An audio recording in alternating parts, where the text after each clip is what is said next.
1000 ரூபாய் வாங்குறியா? 1000 ரூபாய் வாங்குறியா? எதுக்கு பயன்படுத்துற அந்த 1000 ரூபாய? சொல்லுமா, தப்பு இல்ல. சொல்லுமா. 1000 ரூபாய் எதுக்கு பயன்படுத்துறீங்க?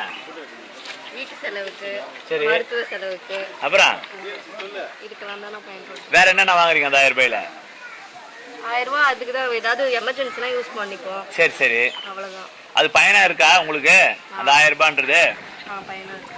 இந்த 1000 ரூபாய் தொடர்ந்து கொடுக்குற தலைவர் வந்து அடுத்த முறை நம்ம தளபதியை வந்து மீண்டும் 2024 ஆட்சிக்கு வர்றதுக்கு நமக்கு விருப்பம் இருக்கா? விருப்பம் இருக்கு. அவர் தான் வருவாரா? உங்க ஆதரவு எல்லாம் இருக்குமா? பக்கத்து வீட்டு எல்லாம் சொல்லுவீங்களா? உதயசூரியன் ஓட்டு போட சொல்லுவீங்களா? உண்மை செய்தியை விட பொய் செய்தி வதந்திகள் தான் ரொம்ப அதிகமா ஸ்ப்ரெட் ஆகுது. அடுத்து அமைச்சர் அப்படின்னு ஒரு லைன் எடுத்துக்கலாம். நான் ஏத்துக்க மாட்டேன். பொய்யை விட உண்மை நடந்து வந்துச்சுன்னா பொய் பறந்து போயிடுது. எனக்கு இறைவன் கடவுள் நம்பிக்கை சுத்தமா கிடையாது. நான் வந்து எந்த கோயிலுக்கும் அதெல்லாம் மருத்துவம் போக மாட்டேன்.